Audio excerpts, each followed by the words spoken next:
Ladies and gentlemen, we're about to begin the third of the spotlights on the Chapter 22 review, which is being led by the Council of Yukon First Nations and facilitated by Gunta Business. Today, in the third of these spotlights, the conversation will be focused on business partnerships, public and private partnerships, First Nation, non-First Nation partnerships. And to participate in that conversation, we have some of the leaders of those partnerships, contracts, relationships. And we want to talk today about how do they build those relationships, what kind of businesses they're involved in, what are success stories, things that went well, but also to have a frank conversation about things that didn't work so well and why they didn't work so well, not as a way of acts of recrimination or reflections on failures of Chapter 22, but more as useful object lessons for other potential partners, particularly other sectors of the Yukon economy where these partnerships have not yet emerged or become fruitful. So I'm going to ask each of the participants in this conversation to go, starting with Yanni, to go around the table, introduce themselves and their role, and then we will get into the conversation. We have one participant, Peter, who I will save you the best for last, Peter, to introduce yourself and your role with Chief Isaac, okay? So Yanni, you have the floor. Right, so I am Yanni Djokic, and I am the CEO of the Na-Cho Development Corporation, which is one of the economic arms for the First Nation of Na-Cho. Wendy. Wendy Tayler. I'm the CEO and majority shareholder of Alkan Air, which is an aviation company primarily based in Whitehorse, but with a base in Nanaimo, BC, and Whitehorse, Yukon. Albert. Good afternoon. My name is Albert Drapeau, Executive Director for Yukon First Nation Chamber of Commerce. Peter. Yes, good afternoon. Thank you for those of you joining us today, both here and virtually. I'm Peter Turner. I'm the Economic Development Analyst at CYFN. Thank you very much. Melissa, just for the record, are you here? I'm here. I don't know if it'll be on camera. I'm Melissa Murray, and I'm the Project Manager for Yukon First Nation Chamber of Commerce. Thank you very much. Peter. Good afternoon. I'm Peter Perley. I'm the new CEO at Chief Isaac Group in Dawson. And so a newcomer to the Yukon and dealing with Indigenous companies, and very interested in forging new and extensible partnerships. Thank you, Peter. We're going to, in the first hour, focus in the main on the relationships that have been built between Na-Cho Development Corporation and Wendy Taylor's company, Alkan Air. And so maybe I could start with Wendy, because you are the principal and the major partner in these relationships. Talk about your experience. Where did the idea come from? How did you put it into practice? How long did it take? How difficult it was? And then we could actually go back to Yanni to talk about the First Nation perspective on the same relationships.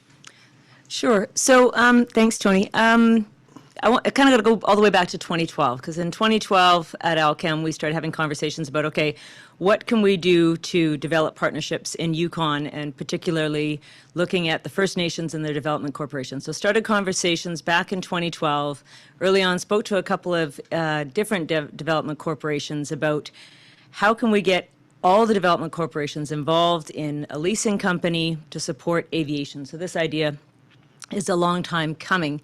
Unfortunately, I wasn't able to get everyone to the table in 2012, but within a couple of years, thanks to Lynn Hutton, Peter, at Chief Isaac, our initial relationship was actually Chief Isaac, Na-Cho and Kluane First Nations acquired an aircraft, a Navajo chieftain, and leased it to Alkan.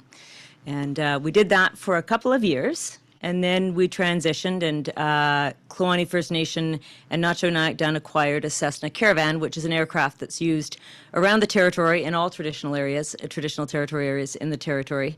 Exploration and mining, a little bit of charter for different companies, and works primarily in Mayo, Yukon. And we got into that, I guess that was, I'm not sure when we bought the caravan. I'm looking at Yanni here to see if she remembers. I believe it was 2017. Okay, 2017. So we transitioned from the Navajo Chieftain, which the 3 DevCorps were owners in, to the Navajo Chieftain. And then I guess it was in the fall of 2019, I actually started dealing with Ben Asquith, with that a guy talking about an opportunity to get into aircraft for the aerial firefighting. And that conversation is ongoing. We'll talk about that more later, hopefully.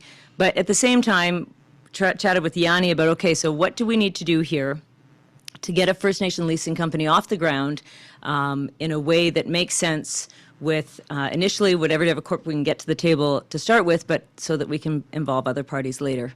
Yanni and I started working on that January, Specifically for the medevac opportunity in Yukon First Nations air leasing, I think January-ish. So in January-ish, we started talking about how to get the First Nation leasing company off the ground, and in that conversation, we had Selkirk Development Corp, Carcross Tagish First Nation, and Kluane First Nation and Na-Cho Nyak done. But truly, Yanni and I have been the ones, working studiously on this project since January. I have to say, Terry Hayden before retiring, and then Stephen Mooney in his role also played a significant role in the early months of 2022.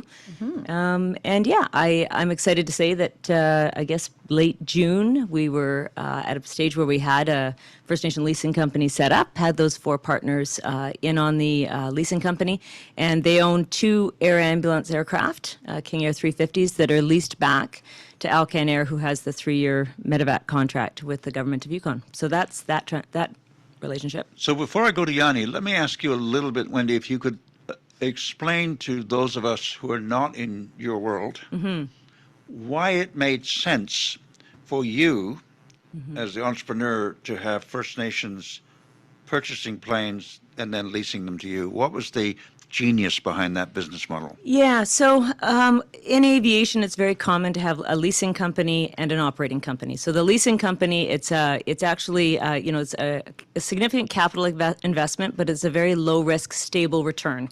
So there's always some organization or some bank involved in the leasing portion of any operating aircraft company. So for Alkan, and back in 2012, we were really looking at, okay, we do want to grow. We know we want to go there in the future. Who do we want as our partners? And for us, to be honest, Tony, it really came back to what we do. We fly in every single traditional territory in Yukon, whether that be for exploration and mining, whether that be to fly canoeists in and out of the Peel, or of course, most of you know we do the air ambulance work in the territory. So when we were looking for partnerships, it just made sense that our partners were our clients, right? So that's where that initial conversation came from. But then, it's 2022 today, and I'm delighted that we can finally talk about having a First Nation leasing company that does own those medevac aircraft.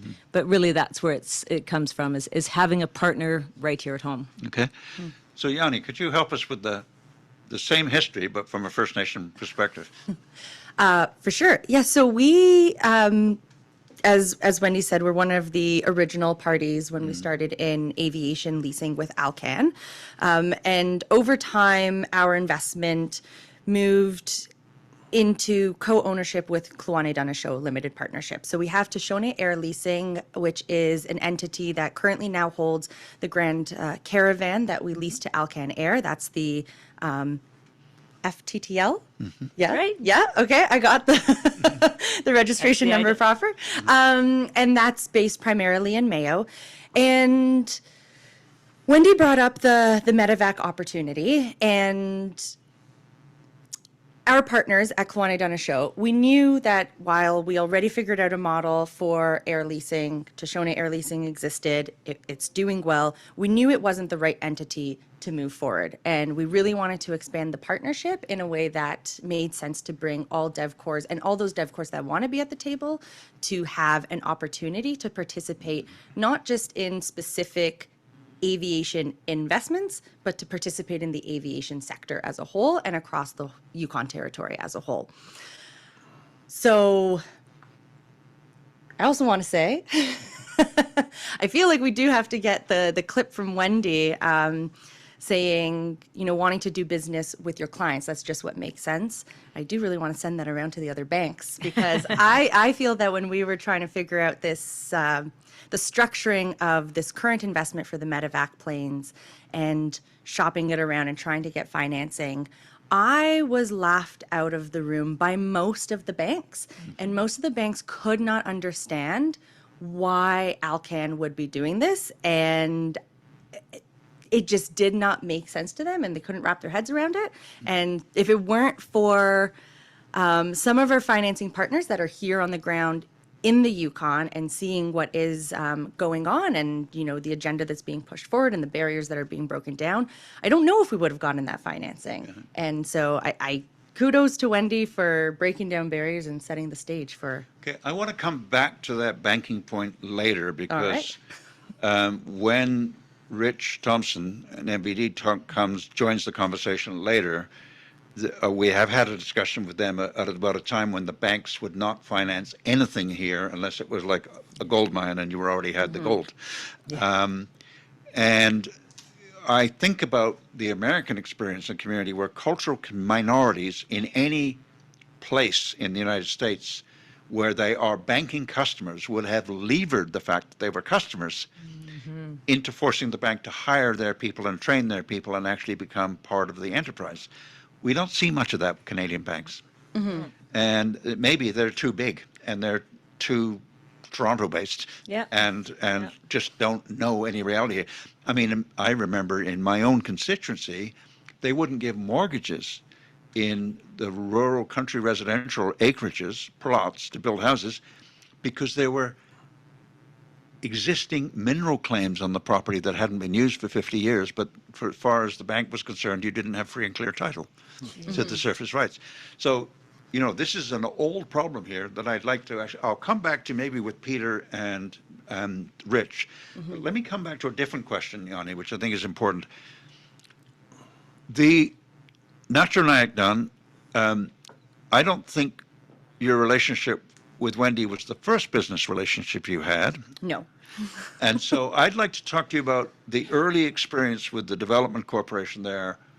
What ventures did you look at or try, or maybe, if you can be frank, not succeed with, and why this became a good thing to do and worked for both of you?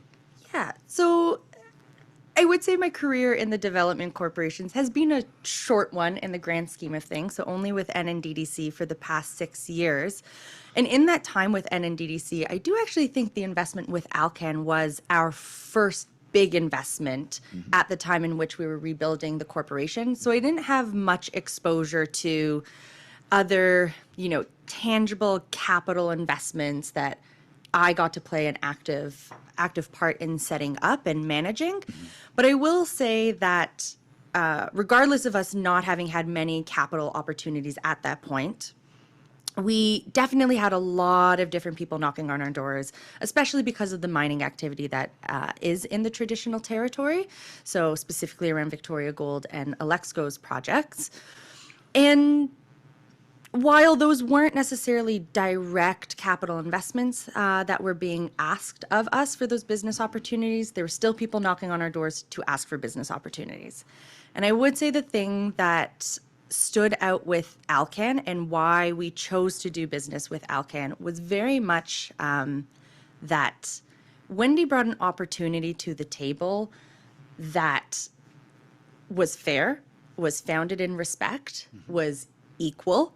There was transparency throughout the whole entire negotiation process. And everything I think that we asked and wanted clarity on, Wendy always had numbers behind. Wendy had a rationale for. Wendy opened up the documentation, and we were able to have those open and transparent conversations.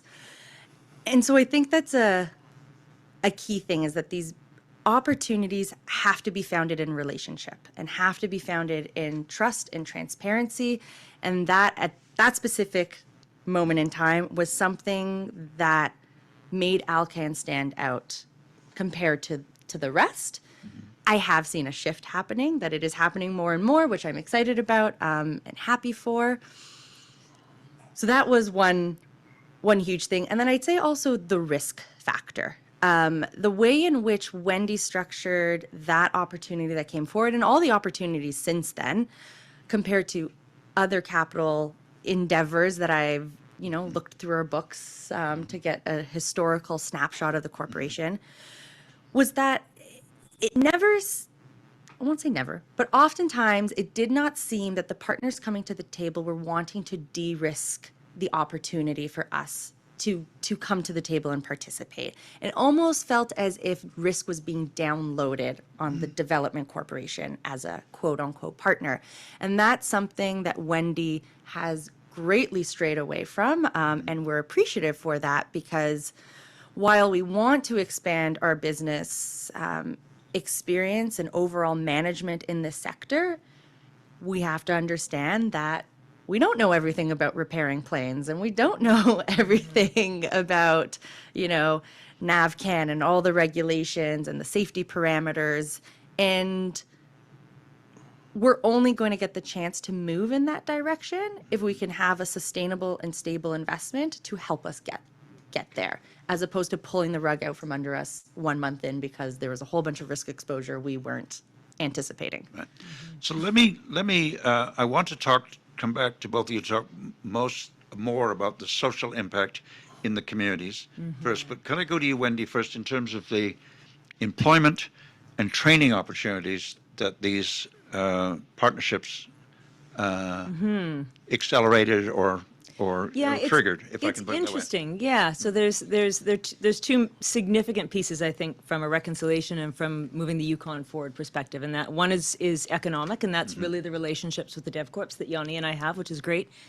But the other one's a social piece, right? So what are we doing to ensure that in addition to economic reconciliation, we're really talking about how do we ensure that future generations in the communities actually have opportunities, right? So for sure, opportunities potentially in management in like NBD or something, but from Alkan's perspective, we look at it and go, okay, the one thing that we can really look to offer to future generations of Yukoners is flying, being a pilot. So we have a flight school, and we founded that back in 2014. And this relationship is just one more way, from our perspective, to put a logo onto an aircraft and really talk to kids in different schools across the Yukon about, look at these medevac planes that come in and out of our community and save lives. We're part of that. And as soon as we do that, we create a situation where a 5-year-old or a 6-year-old or a 7-year-old, they all of a sudden see that it is attainable, that aviation isn't this thing that happens way over there. They actually see that it's something that is possible. So for me, the social piece is significant. I want to make sure that Northerners are flying in the north, taking care of Yukoners. But in order to do that, we need to figure out, okay, what do we need to do within each territorial territory to make sure those kids understand that they can be part of this industry. So although the flight school isn't actually in partnership with the development corporations, because it's the social piece instead of the economic piece, I do believe the two things go hand in hand. And it does give us an opportunity to get out in the communities and have conversations, whether that be with the kids themselves or with their principals, and talk about, we have these relationships with the DevCorps where we want to bring our flight school out and give future generations opportunities to take the flight school training right at home. So. I mean, this is a really important point, because I remember as a young person, you may be astonished that I was actually a young person at one point, that if you were a young person, Indigenous and non-Indigenous, in small Yukon communities 50 years ago, you looked at the employment landscape and you could be a heavy equipment operator or a waitress.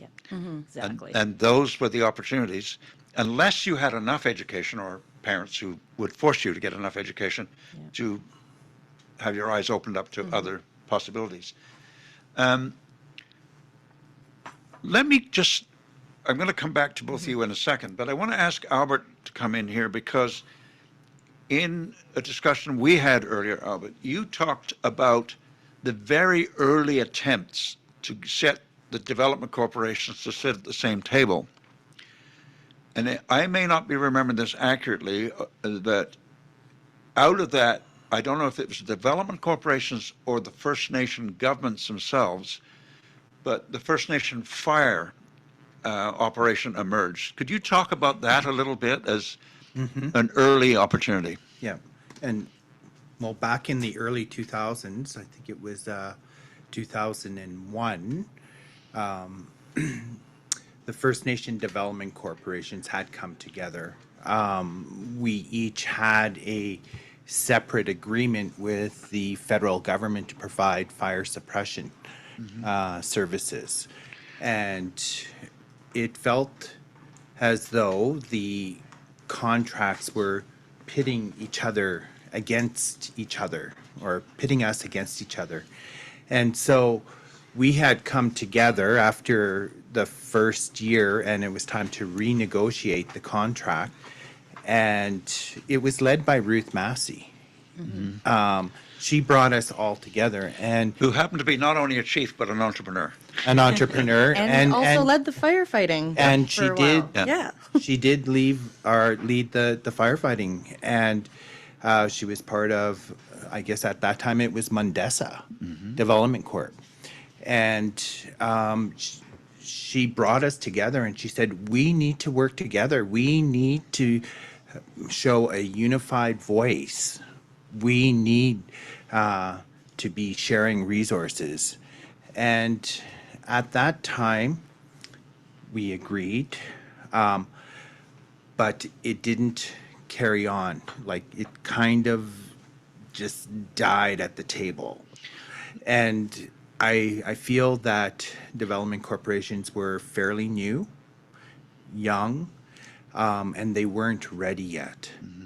One of the readiness questions that somebody has mentioned to us, it may have been someone in NBD, and I will mention that Rich Thompson has just joined the conversation, having got off the plane. You must have persuaded them to land early. So They, actually- you know, you always worry about them being late, and they were early today.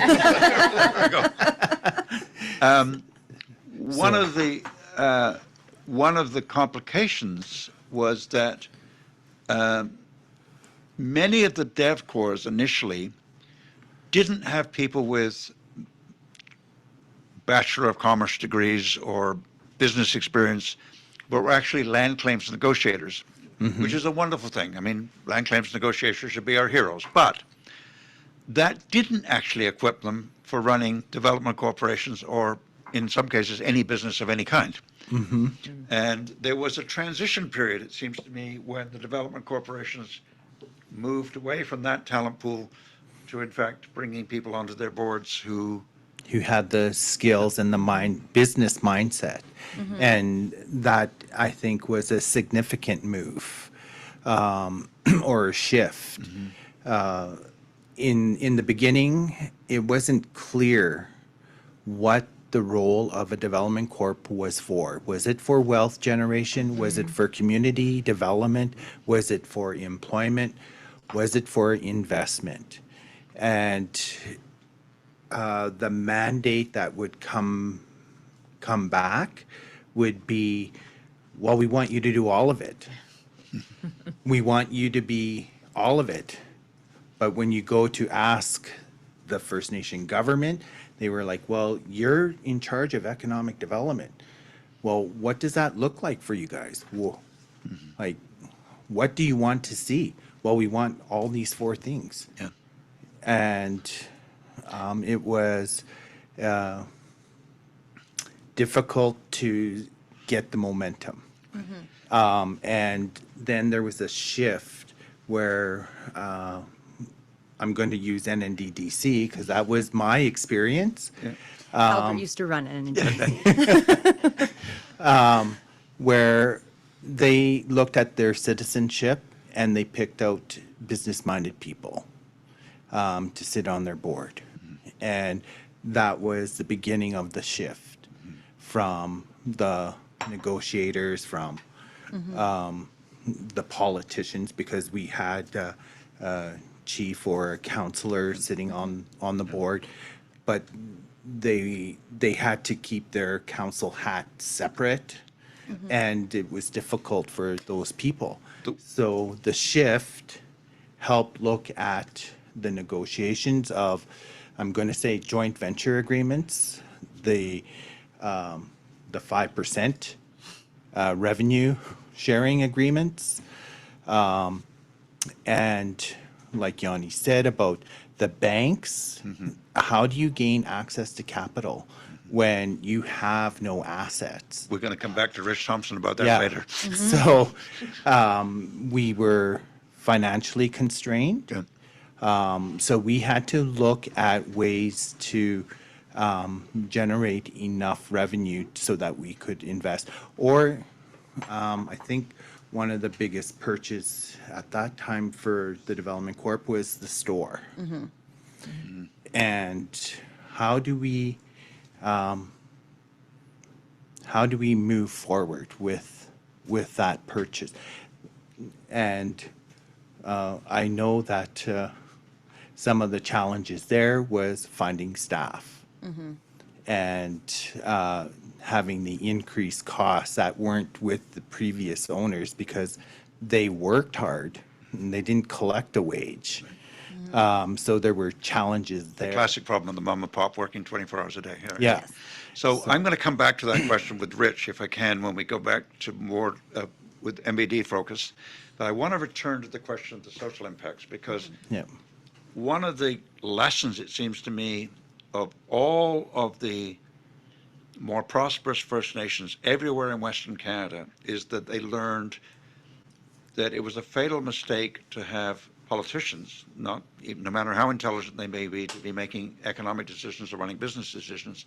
And you needed this clean separation between economic decisions or business management and the political decisions. And that took a while to, I think, to bake into the kind of thinking in the First Nation world.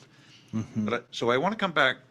Wendy talked about social impacts, employment, training, some of those things. Can we go back to that from after Albert's time Yeah. to Na-Cho and that social impact question that you raised earlier, both of you raised earlier? Yeah, for sure. So Wendy was talking about, there's the social side and the economic side.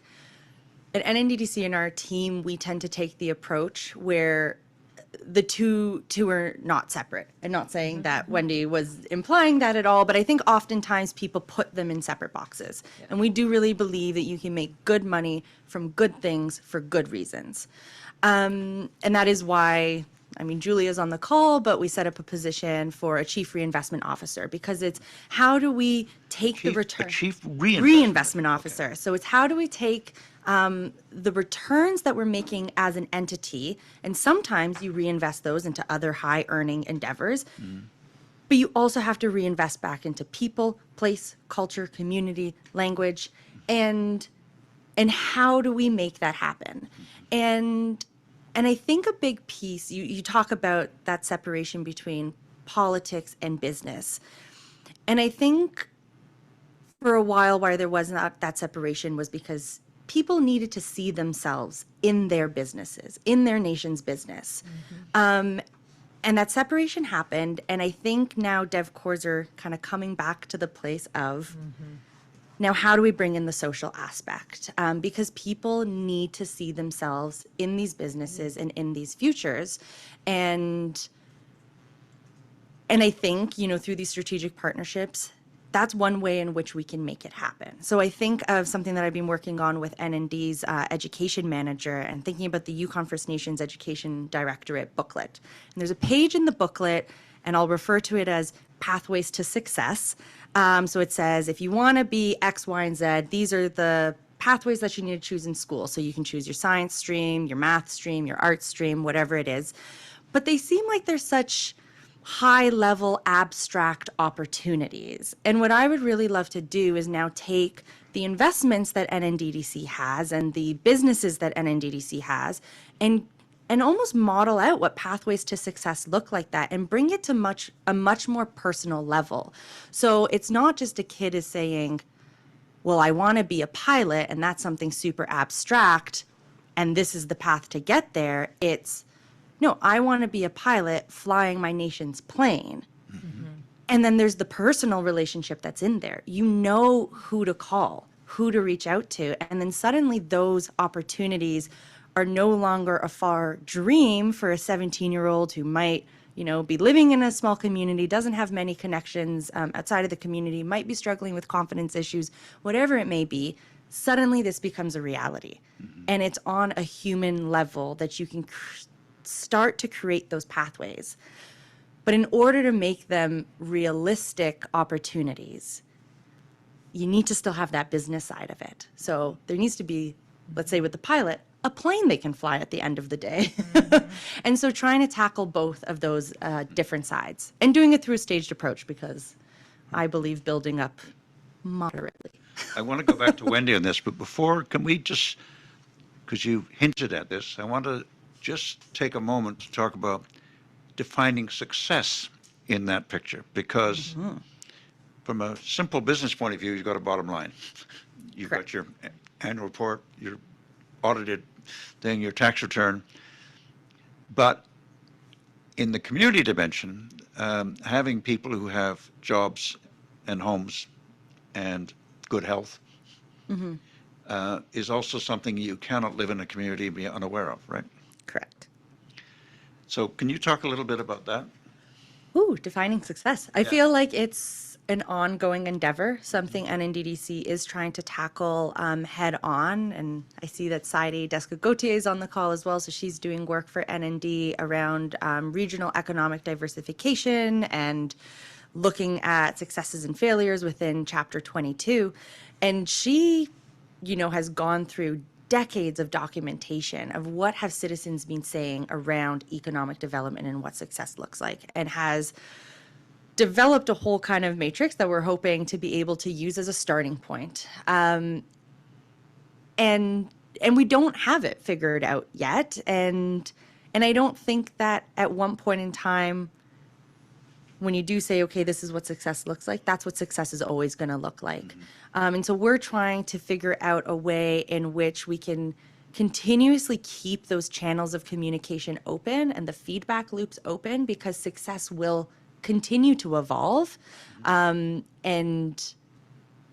how do we navigate that? So I don't have the answer for what success looks like, because we're currently in the process, but at least I know from the way in which I try to run the organization that it is the triple bottom line, and that people come first at the end of the day. So we may not do this now, but I want to put on the table a question that seems to me, which is very important in the Yukon, which is we haven't for a long time had an adult discussion about what success means in terms of our relationship with the mining industry for a long time. What is gold selling? $1,700 an ounce now. We still have a royalty of 26 cents an ounce, which seems to me Archaic? fanciful. Yes. We have a mining company might well, if the Canadian tax regime still allowed, as it did once, a tax-free period of several years, which allowed them to high grade and then get in and get out very quickly. That's not a reality anymore. But even now, in Scandinavia, where you've spent some time, they will actually argue that having a mine that is a 50-year mine is much better than having a 5-year mine. Not only in terms of helping build community, but also giving opportunities to train and give people careers that last a long time. And Tony Hodge, someone with a PhD in mining engineer from UBC, but a long-time Yukoner, has argued the single instrument for achieving that is actually to have governments encourage mining companies to build smaller mills rather than the big mills. Since most of the capital in a mine goes into the mill, if you build a smaller mill that encourages it to actually mine for a long period, you are more likely to get jobs in Mayo and keep them in Mayo, and actually encourage the company to train people from Mayo in Mayo. And I'm happy you made that distinction, because you referenced jobs earlier, and I wanted to note that I really think we need to shift the thinking from jobs to careers. Okay. It's interesting because you bring up mining, and I think oftentimes when we think about the opportunities related to mining, they're site-specific. And it's not looking at all the other opportunities that come with that industry, and even within those companies that are operating the projects, right? There's no reason why, when we're negotiating impact benefit agreements or CBAs and talking about all the opportunities, why that has to be limited to the site. There's no reason why we can't talk about someone becoming the chief financial officer for this entity. There's no reason why we can't talk about sitting on the board of directors. There's no reason why we can't talk about them being mining engineers. And I think that we have to, like, as a society, make a conscious shift towards talking about careers and not talking about jobs. Because oftentimes what I see is that the conversation starts at jobs. And I'm like, but that should just be a given that we already know. Like, why are we starting the conversation at that level? And we need to be talking about longer term, higher value opportunities. So I'm going to come back to Wendy in a moment, but I want to just mention, because Rich, you weren't part of this conversation, but some years ago, a senior person whose name was from MBD asked me if I could find a First Nation chartered accountant. And I did find a Casca First Nation chartered accountant. Unfortunately, he was living and married in London, England, and really didn't want to go back to Whitehorse. Understandable. But it was interesting. There were such people out there, Yep. and they had found careers, but they weren't finding them here, which I think is the important point. So, Wendy, what do you see in terms of careers for pilots, mechanics, and so forth? Well, yeah, as Yanni pointed out, I mean, for sure, pilots are the first place we go to because we have a flight school and we have the ability to literally take people from the communities and from Whitehorse right out of high school, get them through the flight school and get them in the flight line at Alkan or Air North, to be honest. Joe and I have had some conversations about what are we going to do to ensure that going forward we have Yukon pilots flying in the north. So you talked about the bottom line in a business just being the bottom line, and that's true. However, when you look at our industry, we're looking for pilots that want to live in the Yukon for a long time. And so quite selfishly, we're interested in training people who were born and raised in the Yukon because we know they're going to stay here. We have parties when people get married or to a Yukoner or buy a house, right? I mean, we're looking for people that want to be here for a long time. And honestly, for all of us, that's the best thing. If we can have a Yukon pilot that stays for a long time, their understanding of the train and their familiarity with being in the north will be huge. So whether it's Yukon, NWT, or none of it, being able to actually train Northerners to fly in the north is key. But when you look at the company, yeah, I'd love to have a First Nation CFO. I'm in the midst of hiring one right now. That's a great example. We have the flight school to train, but even on the AME side, there's a massive shortage of aviation mechanics worldwide. And there is the ability, just like you can do for air vehicle mechanics, to go through, the prairies, you go through these programs where you do an apprenticeship back and forth, right? So I think there's a lot of opportunities. It's really about getting out to the schools and having those conversations and figuring out now how do we ensure that the kids in grades 10 through 12 know these opportunities are there and what needs to happen, to your point about what stream you go through in school to ensure you come out of grade 12 in a way to do it. But I would say both Alkan and Air North are very, very keen to employ the Yukoners. Well, we are making some progress. I was recently, for the first time in my life, on an Air North flight, but where both the pilot and the co-pilot were young women. That would not have been the reality when I was first starting to fly. Yeah. Yes, exactly. And we do have a handful of Yukon born and raised pilots at Alkan today. I'd love to be at a point where I could say, 50% were born and raised Yukoners. And yeah, we're looking at some exciting new other opportunities. And I don't know, can I just jump in and tell you about something? So the First Nation, can I do this, Yanni? Can I be the one to? Okay. You can be the one to yell it from the rooftops. Mentioned this back in September 2019, I started talking to Ben with Datagay, and I talked to him because he's involved in wildland fire. And we started having conversations about what do we need to do to get to a point where we have a First Nations leasing group that can work with Alkan in a partnership basis to go after the aerial firefighting requirements for Yukon. So that tender is out as we speak. There is a First Nation leasing company, so exciting opportunity. We've not won a tender. We have to still do that, but the partnership is there, and I know that that the First Nations group is excited about working with us, trying to put out a really competitive bid.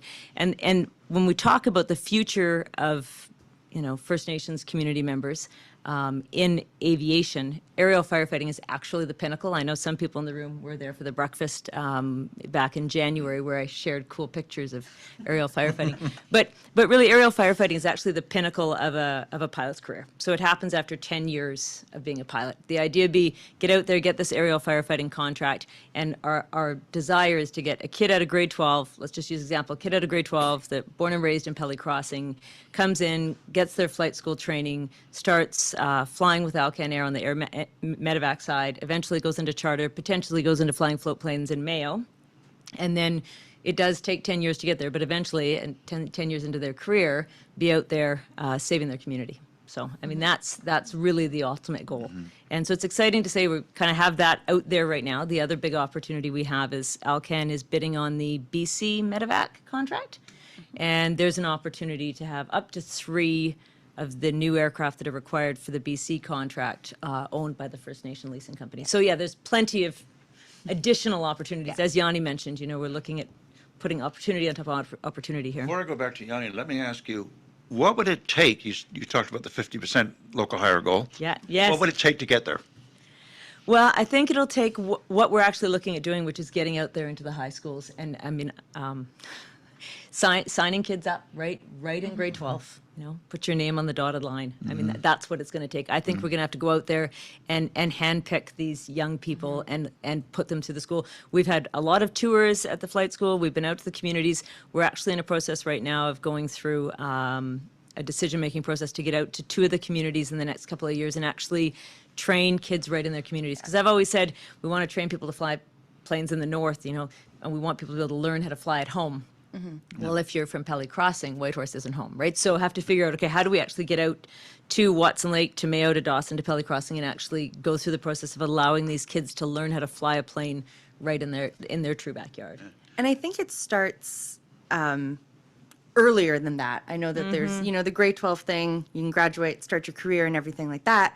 But I think what Alkan's trying to do and what we've seen work in communities is working with the community champions that are there and have a connection with the youth and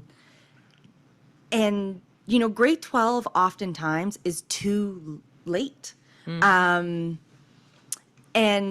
you know, how can we work with the kids earlier on in their education to light their fire, to tap into the passions that they have, to celebrate the skills that they have? I think of, you know, the skateboard program that we're running in Mayo, and I never thought that a skateboard program would lead to me, you know, connecting with a 15-year-old and identifying like, oh, that kid's gonna be the next like oil burner mechanic, or like he is, you know, creating these Frankenstein snowmobiles and making them work and taking all these different parts, and he's a genius.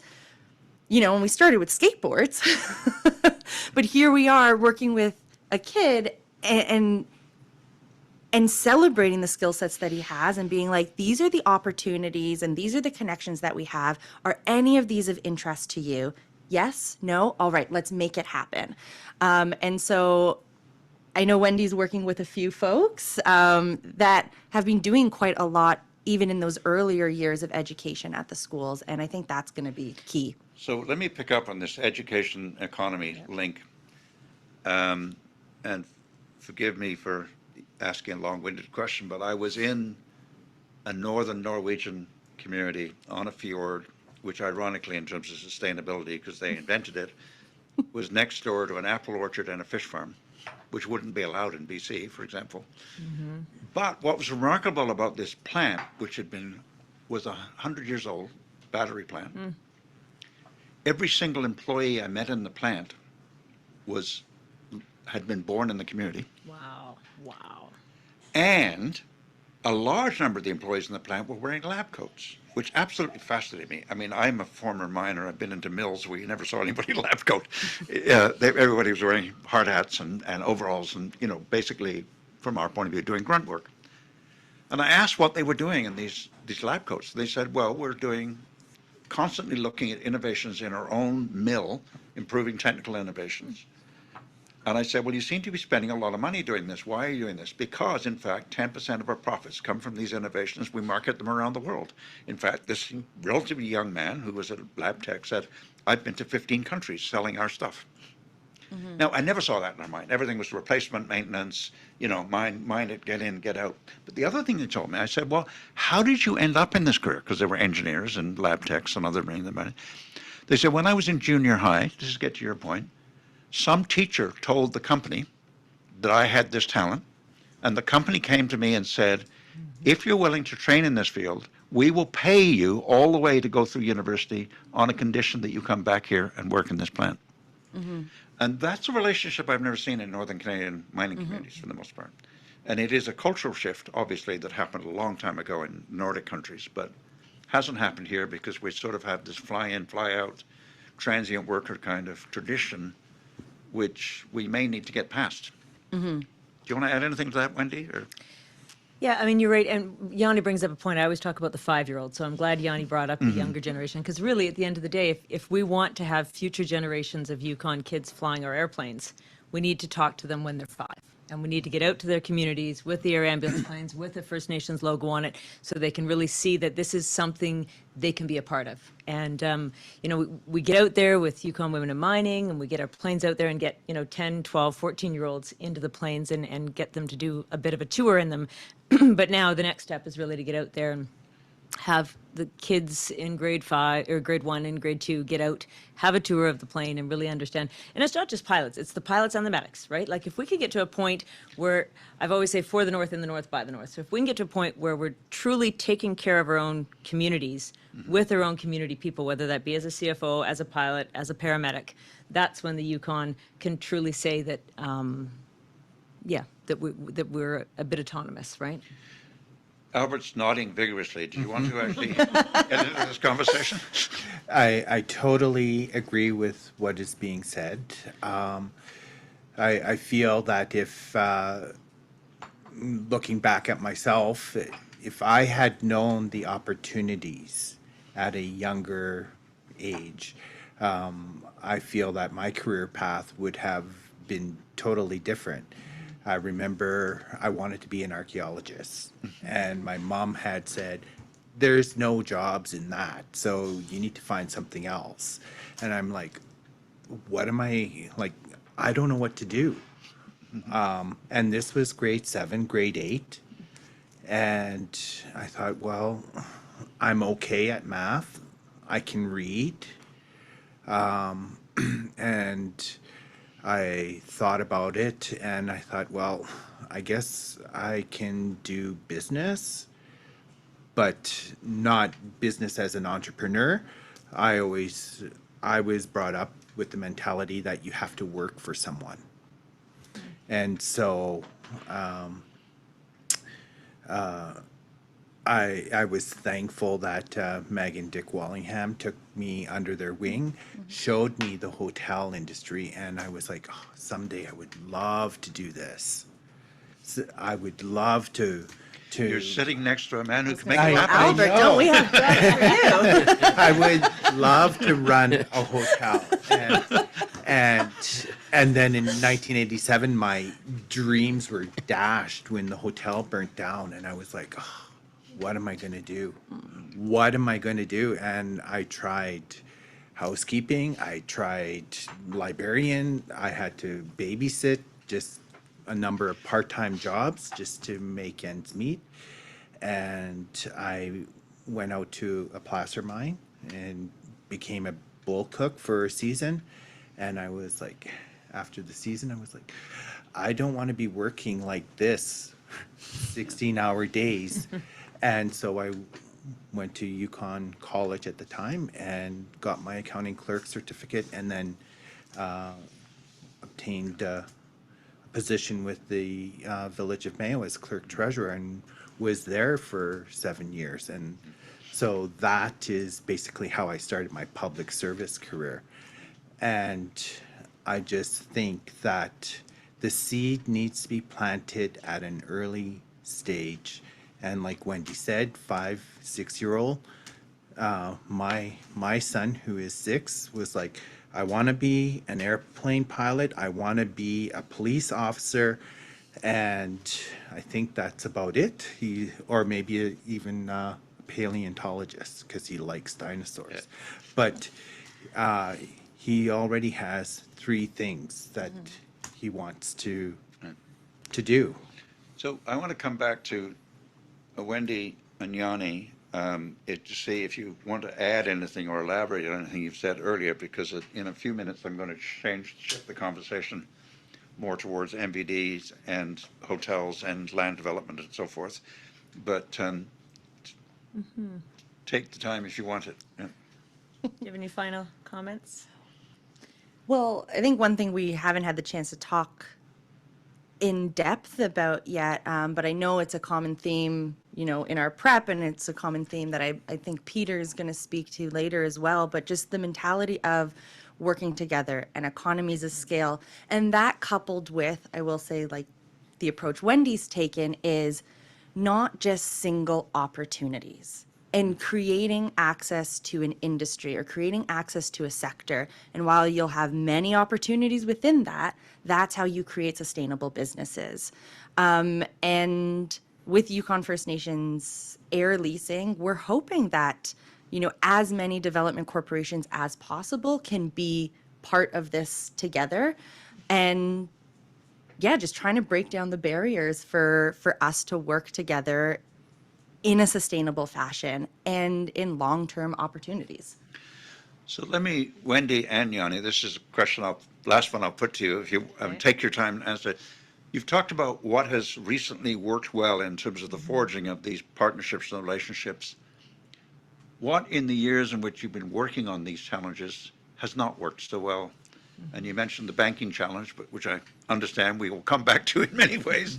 But what else has not worked so well, has been a disappointment for you or difficulty for you? Yeah, thanks, Tony. I think it's important because part of course, these conversations is to help other private sector businesses in the Yukon figure out how to engage with the First Nations and the DevCorp. So I'll share a bit of my story. So I did start talking to my business partners back in 2012. And in the early days, I reached out to a couple of CEOs and DevCorps, and I won't get into which ones because it doesn't matter.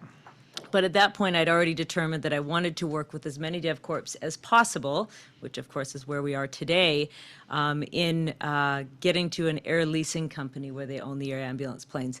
However, back then, there wasn't a First Nation Chamber of Commerce, there wasn't an Albert to call, and I was not able to move the needle. So I genuinely had an interest to move this forward, but there was really nobody for me to talk to that could help me figure out who I should be talking to and how to have those conversations in the most beneficial way. And I have to say, Peter, prior to you, when Lynn Hutton was there, it was honestly, Lynn Hutton was the first person before I worked with Kluane First Nation, which was Terry at the time, and then Na-Cho done. It might have been Greg when was he there when we did the Navajo? Yes. Okay, so yeah, so Greg and Terry were involved, but Lynn is the one that really worked the hardest with me early on. But that was my challenge early on, was trying to figure out who was going to work with me on a DevCorp, from a DevCorp perspective, to move the concept forward. And I would say hopefully the Chamber of Commerce will be able to do that going forward. So hopefully Albert and Melissa can help you with that. And then the second piece is really me more than my partners. So because I run a private business and things change every single day in the private sector, right? So the needle's constantly changing. I was having conversations probably at a more detailed level than I should have been. So as a result, if you read a financial statement for a private sector business, things change day to day. So I was probably looking at it at a sort of a too fine of a detailed perspective. So I'd suggest people go into that conversation with a very clear understanding of this is the opportunity at a very high level, and figure out ways to partner that are going to provide the DevCorp with a stable, low-risk return, if you can do that. So this is where the leasing company has been a great opportunity for us. And then also start having conversations about, in addition to the economic perspective, what is the social aspect? And I know the DevCorp isn't necessarily, in all cases, going to be engaged on the social piece, because some First Nations, they have a DevCorp that is very focused on the economic piece, and they have the First Nation or even a community DevCorp focused on the community. But it's important to understand as a private sector business, I think, what is the economic opportunity? How can you provide that in a stable, low-risk return environment? And at the same time, what is the social element? So, what can you bring to the table, or what kind of conversation can you have about ensuring future generations have opportunities for careers right here in the territory? So those are sort of my, if I was sitting down with someone one-on-one that was in the private sector, those are the things I would share. So, Yanni, do you have anything to add on that? I'd say maybe just going back to, I think it was the first point I made in this session, which is just around bringing worthwhile opportunities forward. Opportunities that are founded in transparency, trust, equal, well, I don't want to say equal participation, but fair participation. And yeah, not just trying to set up an opportunity where you're downloading the risk on your quote unquote partner. And so, as I had noted, that is something that really made Alkan stand out amongst the rest.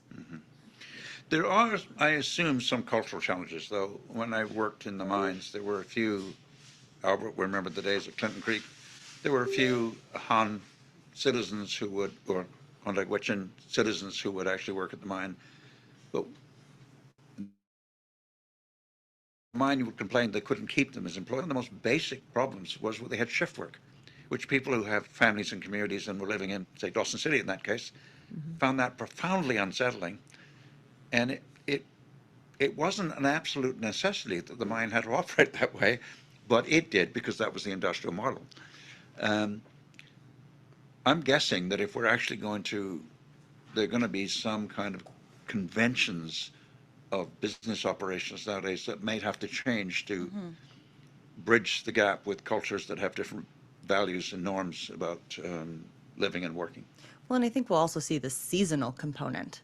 So let's say about aerial firefighting, when most of that work goes on, does also tend to be around, the summer in the Yukon. And so people are hunting, fishing, gathering. Having fun. Yeah. And so I think that is something that we're going to have to take into consideration as we do that capacity development piece, because those are realities and dynamics of the communities and of the territory. So that's for Wendy to figure out with Tosh, Lacia, and the team. But it is also something that we've found with our other seasonal businesses as well. And how do you make space for that? And I do believe that there is space for that. It's just, I think, working with employees one-on-one and finding out a model that works for them. Cool. Albert, I'm going to, in a few minutes, shift to Rich and to Peter, because we're going to move on to some other sectors of the economy. But I wonder if you have any last thoughts on the discussion we've had in the last hour. Well, I definitely feel that partnerships are beneficial. I definitely feel that when someone is not knowing where to go, to come to us, and we can definitely help out. In Wendy's case, it was very beneficial for her. She came prepared. She had the numbers. She had the return on investment. She had the business plan presented, and it was bam, bam, bam, bam, bam, and it was like, wow. It was impressive, and I was happy to hear that there was a positive uptake on that presentation, and the project or the investment is moving forward. So, and where YFNCC can play a part is helping bridge industry across all sectors with First Nation Development Corps. And we do that through different means like the CEO Breakfast Before Hours. And perhaps even reinforcing the link with the education sector too. Yes, which exactly. Seems to me your colleagues here are doing. Yeah, and that's another thing that we've done is we've established a scholarship fund or bursary or however you want to call it with Yukon Foundation, because we feel that our youth are our future. Our youth is the leaders of tomorrow, and we want to encourage our youth to stay in school and develop a career of their choice. Our youth is our past would not be a good slogan, would it? Yeah. Tony, could I just add? I want you to come in now anyway. Tony, Yeah, please. I wanted just because, pick up on something that Wendy and Yanni were talking about, and Albert's just mentioned in his comments, and that is, and it's also in the category of your question, what hasn't worked. We absolutely believe what Wendy and Yanni were referring to there, that you've got to reach early. You got to reach the kids early and interest them in these careers. And we know that our biggest challenge is middle and senior management ranks being filled with First Nations citizens. And we recognize that there's all kinds of problems we have because we haven't been able to make that happen. And so we've tried some things, and one thing we did try was to come up with a scholarship program. And we introduced a concept where we would identify early a student or a potential student who is interested in getting involved in the hospitality industry, and we would provide them with both the support financially to go to, whether it's something like a Royal Roads College to get a hospitality management degree, and then come back and work with us in the off season from school and get some practical experience. And we, of course, we sit around a table and we think this is just a wonderful idea. And we instituted this probably about 5 years ago, and I would say it's been highly unsuccessful. And we need some help. We're not doing something right. We haven't promoted it properly. We haven't identified the right people. I'm not sure what the issues are. I know probably part of it is in the design of the program, but it on paper, it looks like an exceptional way to go down this road, and yet we've been, I'm going to say, almost completely unsuccessful with it. So I want to come back to that, not immediately now, but because in the interviews we've done on the review of Chapter 22, we've bumped into time and time again First Nations who are thinking about a destination hotel or a high-end facility to attract more affluent tourists, to be frank, which used to be the older demographic, something I'm becoming more acquainted with. Me too.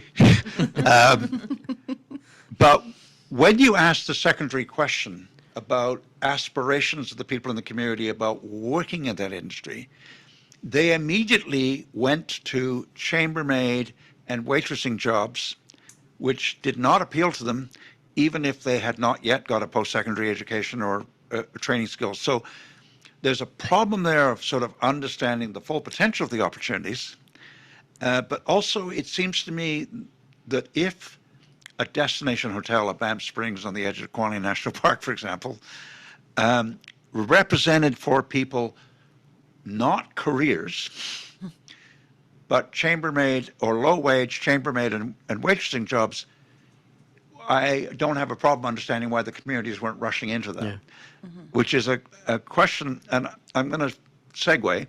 Before you came into the conversation, Albert made a kind of interesting point, which I know NBD has addressed, which is this problem of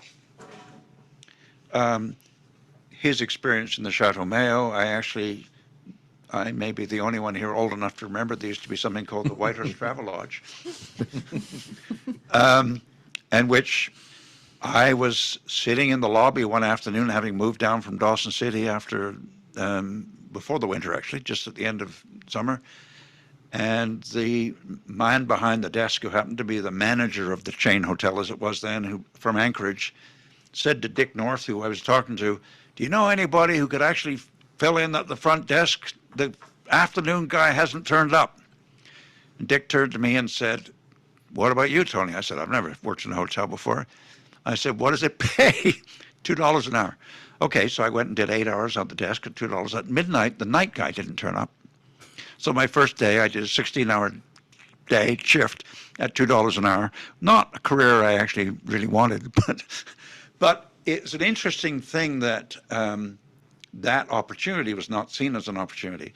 What you guys in MVD have been brilliant about, it seems to me, is understanding that by going in as minority shareholders in some operations, which might be owned by First Nation, but what you've done is you've brought management skills and therefore knowledge transfers and training potential into those businesses that wouldn't have existed otherwise. Yeah, there's a lot to say on that, and I'll get to that in a second, but Yeah. just on the first point, Yeah.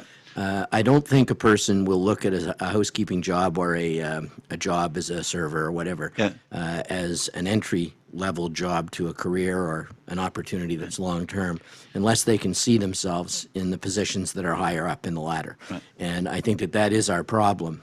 We have a lot of people who will look at working for us as a transient opportunity, because when they come and they look, they either see an old white guy or they see somebody up the ladder that might be a position that they're after, that they can easily conclude, well, it seems like it's a non-starter for me. And we pride ourselves in the diversity of our workforce and our senior people and our team and so on. But even though we pride ourselves in that, we know we haven't done enough, and we know people don't see it that way. So we know constantly the challenge is to make sure that we've got people in those seats who represent the kind of people who we want to bring into the organization and keep with us long term. And that sort of finishes that point that I was making earlier, and has been a big failure for us. In terms of just sort of wrapping up everything I heard as I came in here and answering your question, we've always looked at these joint ventures with development corporations, and it warms my heart to see Annie down there with an NVD cup in front of her. It was not staged. My only question is, why don't I?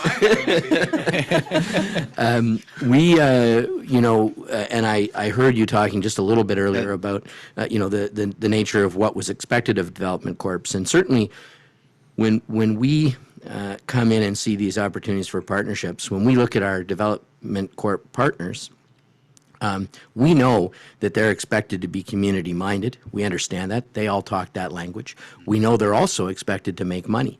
And they are criticized equally for not making money and not paying enough attention to their community responsibilities and so on. And so when we come in, we understand that they're under immense pressure to do both of those things at least. And we see it as an opportunity for us to come in, bring some skills, bring some understanding of systems, bring some synergies and some buying power and those kinds of things, and marry that up with people who know a lot more about their community than we do, and will always know a lot more about their community than we do, and we'll learn from them over time. But we can help them with the pressures that are on them to make sure that they meet a certain return hurdle, because we have a large number of shareholders who won't let us off the hook from making that return. So we have an obligation. But we also are 48% First Nation owned as a partnership overall. And so we have, at least in part, we have that same obligation to the communities. And whereas we may be seen, and I'm not sure this is always the case because there's some excellent performing development corporations out there, but we may be seen as having more consistently delivered on the financial return front. I think we're also seen as having less consistently delivered on the community engagement front. Many of our First Nations who've invested in us, I think, realistically expect us to do more in terms of employment opportunities, to do more in terms of our community engagement and so on. It's not for lack of trying, Tony. We certainly understand the obligation, but we don't have the same skill sets maybe that some of our development corporation partners have in really understanding what that looks and feels like, and so they can train us on that regard. And we've had some very successful partnerships that have been helpful that way, very educational for us to help drive down that road. I think there's a real coming together there when it works. There's a real coming together of skills and understanding that makes us both better. I think it's not just understanding the obligation, because it's going back to Wendy's point. The fact of the matter at the Travel Lodge, despite my best efforts, I was within 3 months the night auditor and within 6 months the assistant manager. Mm-hmm. So it's understanding the opportunities too, and I think that's a real challenge for young people. I mean, in the days when Albert's highest ambition was to become the owner of the Chateau Mayo, it took a long time for him to get to the point where he realized that was even an opportunity. Yeah, yeah. And you, as I said, you could see yourself in those roles. There was no, you didn't see impediments for yourself in getting to that place. No, but it wasn't where I wanted to go. Yep. It's just that there suddenly was an opportunity there. Yes, of course. Yeah. If I may, I also think some of the points that Rich has been bringing up is really important for organizations to do, And it's admitting when you don't know something and reaching out to the partners, to the resources that you have, admitting where you are missing the mark. Because I think if entities keep getting stuck in the mentality of admitting fault means corporate risk, we're never going to move the needle. And so I'm happy that Rich is, I won't say admitting fault, but saying where, you know, NVD as an entity could be doing better. Because the minute you're able to verbalize that out loud and document it, you can start to figure out the steps to move forward. Yeah. And I think so often entities will say, nope, us doing business as status quo, we're doing it well, because there's such a fear that when you admit that you're not doing it well, it means you're exposed. Right. And I think in order for us to move our economy forward based in reconciliation, we're going to have these very difficult conversations. And entities across the board, development corporations included, we're going to have the conversations where we say, we're not doing well in this one certain respect. How can we do better? And work with those stakeholders at the table to do so. Well, someone who, despite my wonderful experience with the Travelodge, does not understand the hotel business except as a client nowadays, I was for many years fascinated by the fact that Iqaluit, which is not a tourist destination in the way that Whitehorse is, had chain hotels there, as did Yellowknife, which is also not, I think, despite the Northern Lights travel, which many East Asian people seem to come there for, is not as attractive, or at least not in my eyes anyway, as attractive a destination as the Yukon. We now have this active discussion here about, well, maybe Whitehorse isn't an attraction anymore. West Tours and so forth doesn't want to come here anymore, or whatever. Dawson City is. The lively conversation we've had in the First Nation community in this exercise, the Chapter 22 review, is the idea that wilderness and Indigenous cultures are the attractions we have to build on now. I don't see a discussion, even with the city of Whitehorse, which should be a player in this discussion, being part of that discussion. Yeah, well, I think that Yukon is still a very attractive destination as overall, and it's nothing's changed about the many attractions that the Yukon has, the natural phenomenon, the wide open spaces, et cetera.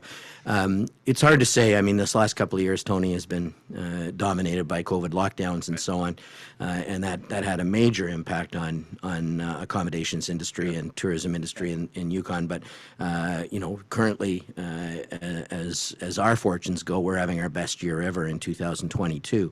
So I think that the demand is still there, very much so, for the tourism product, and you know, in terms of chains here, they are a big benefit to those who choose to put brands on their hotels. Okay. So, well, whether it's Trump Tower or whatever. yes. Let me, since you have survived the COVID experience well with your First Nation Development Corporation partners. Maybe I could ask both you and Peter to come in on what was it that you did that made get you through that time and also prosper in that time. Well, I'll start on that, Peter. I know Peter's fairly new to his position, but the simple answer is that didn't happen necessarily in partnership with our First Nations partners.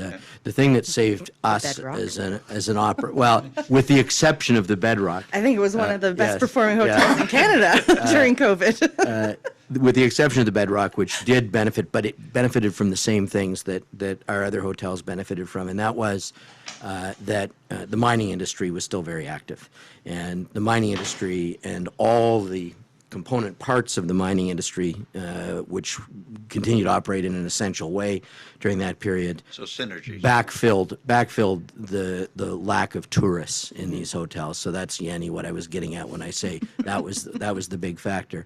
But you know, the Yukon's a great community. The Yukon did come together during the COVID period, and businesses, First Nations, DevCorps, everybody did join hands and sort of, circle the wagons and looked out for each other. And in my mind, there's no question that took place and was a factor in making the impacts a lot less than they otherwise would have been.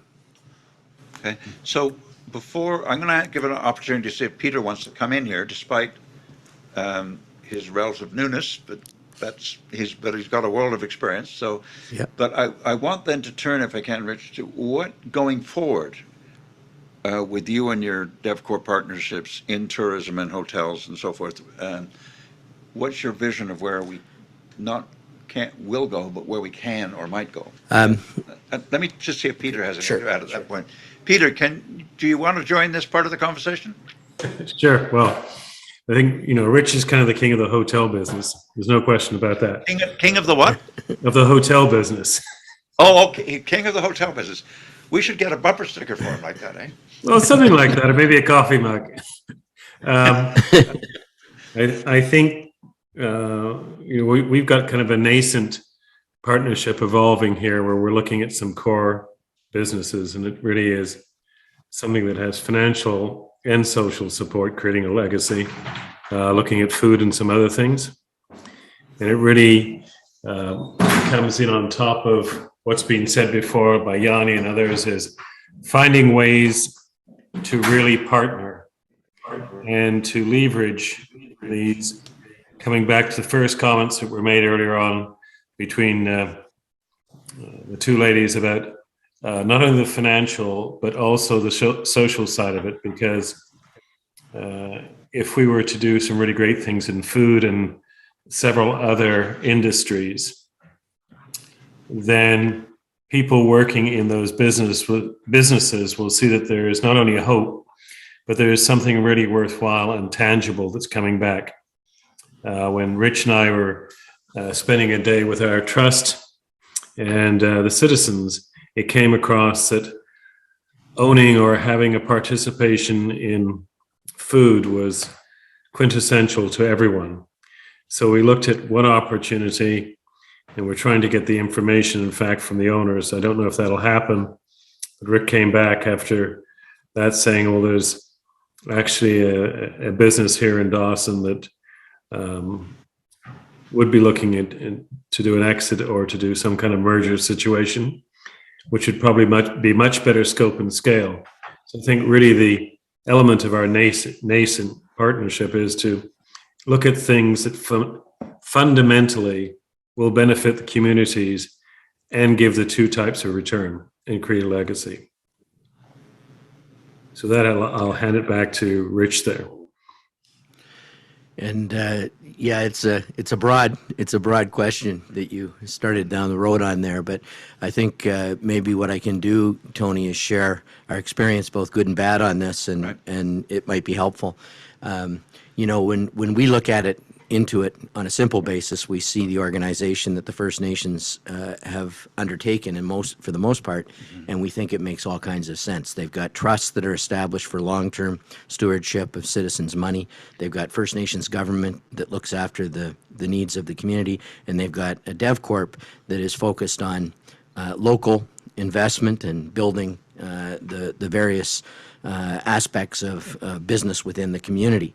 And we look at that and we say, this is unbelievable. It's the First Nations Trust, for sure, are the engine of investment growth in the community up here, and it's a significant advantage versus many other places that we might operate. The DevCorps are incredibly nimble and able to really understand their community and dedicated to the community and investment in the community. And so, as I said earlier, they're a natural partner where we can learn a lot from. And we look at that and we say, this is an awesome opportunity for investment. But we understand that. And I think that the people involved in the DevCorps understand what they're trying to accomplish, and the people who are managing the trusts understand what they're trying to accomplish, but it isn't completely understood. And so when Peter talks about us sitting with the Trondequetchin Trust, That's a great example of this. We go up there thinking, okay, we're meeting the mandate. NVD's delivering the percentage return that's expected that will grow the trust funds that are invested in us. We've partnered directly with the DevCorp and others in Dawson, for example, in a number of hotels. We haven't just done one. We've bought into one, we've improved it, we've moved, we've expanded our footprint working with them and tried to engage locals and do all the things that we're talking about around here. And then we sit in a meeting that the trust organizes with the citizens. And their interests aren't necessarily those things that I was just talking about. Their interests might go to, okay, you guys now own a hotel through the trust and through the DevCorps and so on. You know, what are you doing about special rates and special access and special this and special that? And that's part of it. That's got to be one of the benefits that comes back from community ownership of these assets. But I would hope that the focus would be broader than that and that the concerns would be a little broader overall, because I think that that's where the real honest-to-God opportunity lies. I don't think that the concern about the special rates and special access and all those kinds of things is misplaced at all. I think that there should be side benefits to ownership of these assets, but there should be, I think we would benefit from a broader view of what's possible here across the board, and I don't always see that. I see it in pockets, but I don't see it across the board. So let me just challenge you a little bit. Okay. In the sense that I look at the reluctance of Cartcross Tagish or citizens or Champagne-Ajax citizens about leaping, jumping, rushing into a big hotel, destination hotel project. I look at the fact that some hotels in this town have become social housing. You look at the fact that, as you mentioned, the hotels actually were surviving because of a booming, maybe that's not the right word, mining industry. Mm-hmm. And we look at the downturn in the tourism sector during COVID. It makes me wonder if the hotel, even though they're thousands of years old, hotels as an idea, needs reinventing in some way. Yeah. Is that a stupid question? No, you're right. And you know, Cartcross Tagish First Nation has been looking at the, you know, in some incarnation, that Four Mountains project for ages, and obviously there's lots of opportunities west of here for great destination resorts. Yeah. Hotels are not too difficult to operate and run in urban settings. A little more challenging in places where Yanni and I are partners in Mayo, where it's a little you know, a little more seasonal and a little less liquid, if you will. Mm-hmm. But the resort is a different thing entirely. And resort requires a significant amount of capital. It requires a real infrastructure around it to make sure that when people come and find their way there, that there are things for them to see and do. I think Cartcross... People may be asking you to actually provide the infrastructure. Invest in all the time. We're asked to do that. But I think that it's coming. It's absolutely coming in the Yukon. I think the next phase of hotel development in the Yukon, I mean, you look at this Takini Hot Springs and what they're trying to do up there, and the I can't remember what the spa is called up there, Eclipse Spa. It's just a fantastic project that they built. Very unfortunate with the fire they had, but that's visionary. Mm-hmm. And a lot of people, naysayers out there, saying these guys are out of their minds for building it and so on. But it's a great experience, and it has the potential. Now, that probably wouldn't be my first choice for building a resort hotel there, but that kind of amenity is an important part of the mix. And I think that the Yukon in the next decade is coming of age in this regard, and I think we're going to see. And I think that the kind of partnerships we're talking about here are exactly the kind of partnerships that are going to make that happen. We're certainly interested and committed to looking for the right opportunity. And I think that we've probably cut our teeth up here long enough now to actually, as Yanni said, we haven't cut our teeth long enough to say we know what we're doing, but I think we can say we think we know what we're doing, and at least feel a level of confidence at that level. Let me go to Yanni next, and then Peter, and then the putative owner of the Chateau Mayo, if he has anything to add. Go ahead, Yanni, if you have anything. Do you want to get into this conversation on that? I might give the floor to Peter. Will you? Okay. I feel like I've taken up a lot of space. Oh, don't apologize for that. We have enough time for you. Well, after Peter, let me ask where you see, does Mayo have a place on the tourism map? Is there other such opportunities? You know, a few years ago, we had big discussions here about ecotourism. Yep. And there was a strong pushback about it. Didn't leave any jobs or money here. People bought some food and gas and then went in the bush. You know, that kind of. So can we come back to that? Peter, you have anything you want to add to the? I mean, Dawson City has been a tourism destination for, well, it was a tourism destination for a long time, but once Parks Canada started moving in and renovating buildings there, as somebody called it, Disneyfying the heritage with the colorful buildings and so forth. But the Palace Grand, I think, was a wonderful thing to have done, as has some of the other things there. But that's been a tourism destination for decades. Does it have the same prospects as it has before COVID? Let me ask you that question, Peter. I don't know if I'm the right person to answer that, but when I look at Dawson and I look at, I think it was mentioned earlier today, and I look at the kind of the true heritage here, and you mentioned ecotourism and so on, you have the Yukon has the blessing of this amazing, amazing landscape.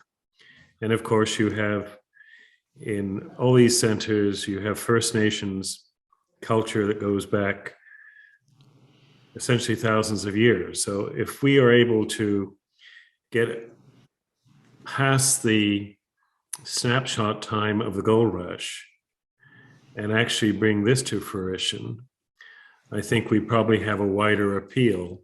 Rich was talking about resorts and the challenges of those and having to have the infrastructure. You know, building a Whistler is a very expensive proposition.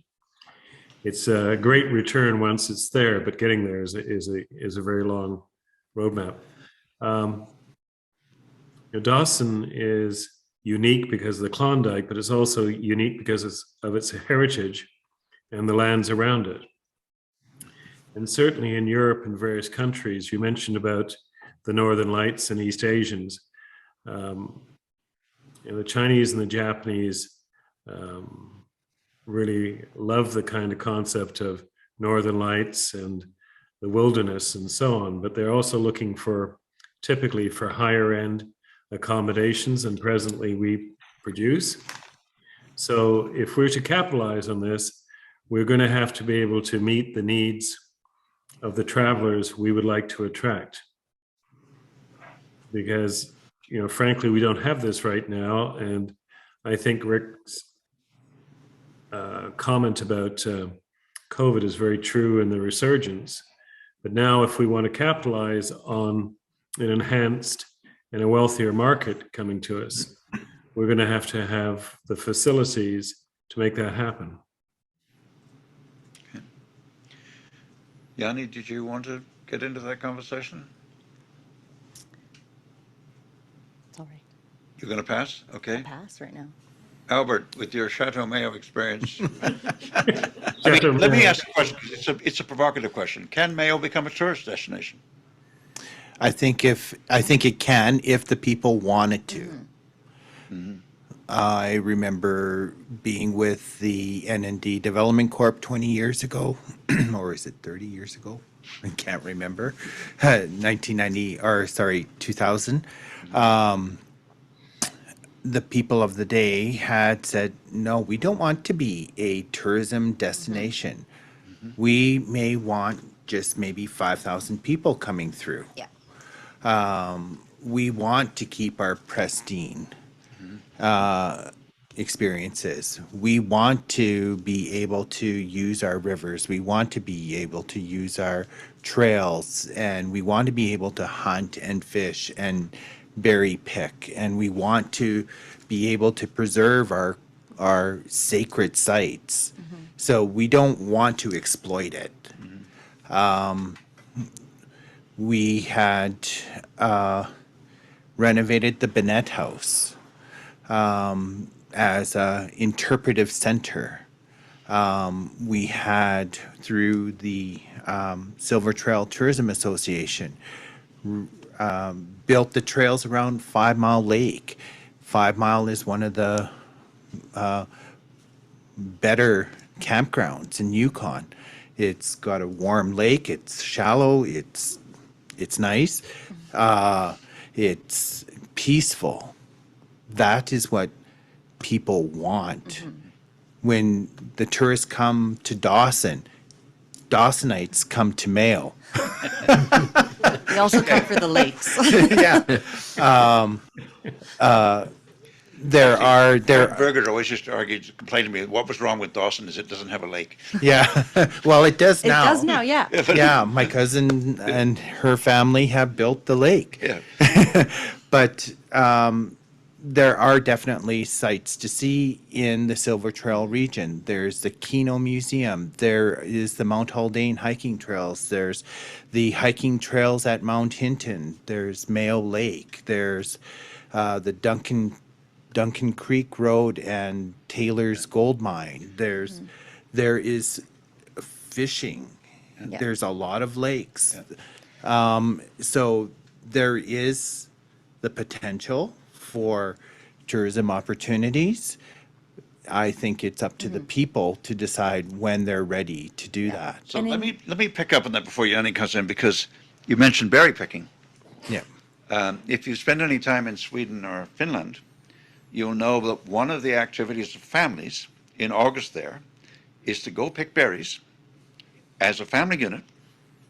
It's not quite subsistence living, but they go and pick them in large quantities, take them to centralized delivery centers, and then they find themselves on grocery shelves the next day. Now, the distances are much smaller than ours, but there's a kind of industry around that. And in fact, families have a holiday in which they earn money by picking berries. You fly on Finnair or SAS inside the country, and you will find the meal on the plane, or maybe a reindeer stew with some berry sauce, and then an ice cream, which has actually got a compote, which is actually made out of berries. So they're constantly integrating, this is the synergies of natural resources, renewable resources, and the tourism industry as a way of marketing, but also as a way of providing content to the tourism experience. And I'll just tell you one story. I was in a tiny Sami community in north central Sweden, Kiruna.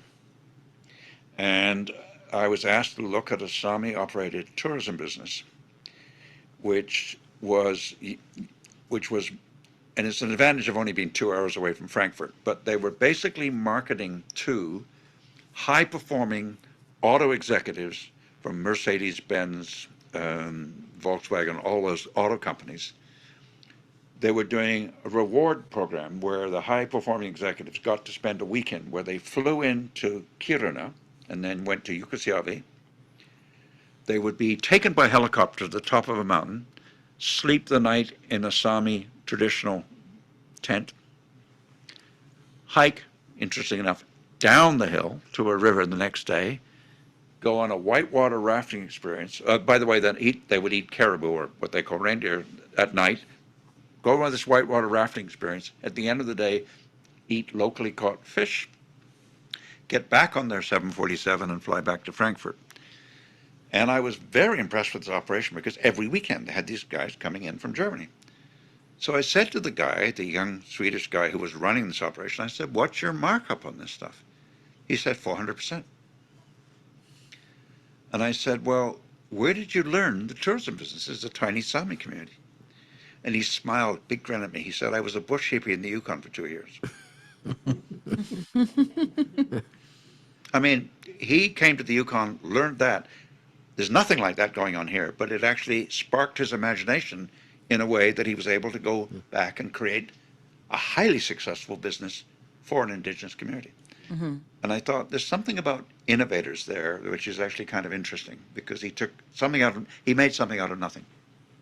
That was, but all using what I would call local materials, people. Yeah. Yeah. And moving forward, Yeah. like all of Yukon has the potential. Rich and I had sat on the Yukon tourism strategy. committee. And that is not only for government, it is for every sector in Yukon to participate in the Yukon tourism. Because there is the service supply sector, not only hotels or restaurants, but people who look after the roads, people who, the mom and pop shops along the way that provide the experiential experience, the grocery stores, the canoe rentals, the boat trips, as Valerie Royal said, the outhouses along the way, the tourism signs, which the signage people, like there is a lot of opportunity there, and it is there for the taking, I guess, is what I'm trying to say. And I know that we worked on the Yukon story, branding ourselves, Yukoners telling our story to outsiders. We may not be there yet, but that seed has been planted. When the time is right, it'll flourish, and we will be able to tell our stories. The Indigenous tourism sector is growing. With reconciliation, we're able to take our culture back. A lot of us have started our craft work, our beading, our sewing. We have And the next one of our spotlights is actually going to be on that subject. yeah, our cultural performances, sharing our stories, our traditional knowledge. That is part of Yukon. That is part of the experience. So let me ask both you and Yanni the tough question. If a community doesn't want tourism, Mayo, somewhere else, is it worth asking why not? I think it is. I think because it's the people that are there that have to live with the impact. Like Well, perhaps not receiving any benefit. possibly, Possibly, yeah. Yeah. but it's changing. Like Joella has got her soap making factory there. That mindset is changing as younger generations are coming up. The opportunities arise. Yeah. And I would say it's perhaps not necessarily that the community doesn't want tourism, but it's tourism in what form. So when NND did the 2018 tourism plan with their citizens, that, the question was asked, like, is this a path we want to go down? And if so, in what form? And I think the sentiment still very much was wanting tourism, but not at such a high level that the community just has floods of people coming in. So meaning not mass market tourism. Correct. Yeah. And more, I'm going to say bespoke experiences, smaller scale, but with a lot of care behind it. So things like glamping opportunities came up. So glamorous camping for people that don't know what glamping is. Hard-cross Tagish citizen described that to me as tents with chandeliers. Yeah. Things came up around, like possibly wedding venues or areas. Oh.